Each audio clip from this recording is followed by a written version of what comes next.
بسم اللہ الرحمن الرحیم۔ السلام علیکم ورحمۃ اللہ وبرکاتہ۔ عابد راضی چینل کی طرف سے آج میں اپنے دوستوں کو رسول اللہ صلی اللہ علیہ وآلہ وسلم کا ایک ارشاد بتاؤں گا۔ فوت شدہ والدین کے لیے مغفرت کی دعا۔ رسول اللہ صلی اللہ علیہ وآلہ وسلم نے فرمایا، اللہ عز و جل جنت میں ایک نیک آدمی کے درجے کو بلند کرتا ہے تو وہ پوچھتا ہے، اے میرے رب، یہ درجہ مجھے کیسے ملا؟ اللہ فرماتا ہے، تیرے حق میں تیری اولاد کے استغفار کی برکت سے۔ میں اپنے دوستوں سے گزارش کروں گا کہ یہ دعا ضرور کیا کریں۔ اللہم اغفر لہ وارحمہ وعافہ واعف عنہ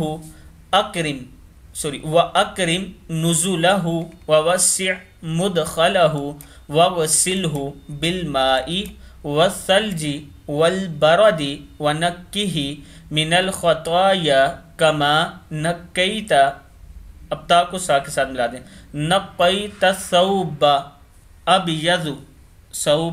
أَبْيَضَ مِنَ الدَّنَسِ ابیض من الدنس وابدلہ دارا خیرا من دارہ واہلا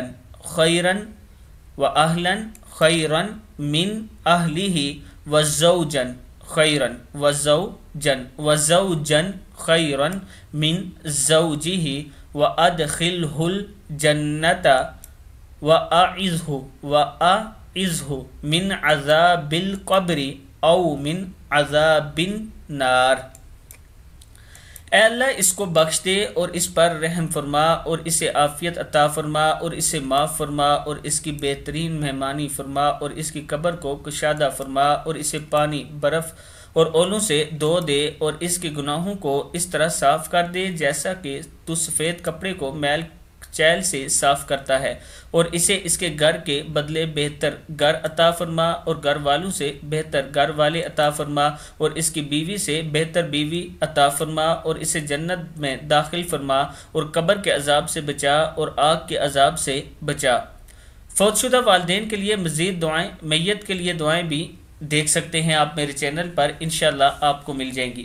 میں اپنے دوستوں سے گزارش کروں گا کہ اپنے والدین کے نام ضرور صدقہ خیرات کیا کریں، اور میں ایک مسجد بھی بنا رہا ہوں، آپ دوست اس میں بھی تعاون کر سکتے ہیں والدین کے نام پر، انشاءاللہ قیامت تک انہیں ثواب ملتا رہے گا۔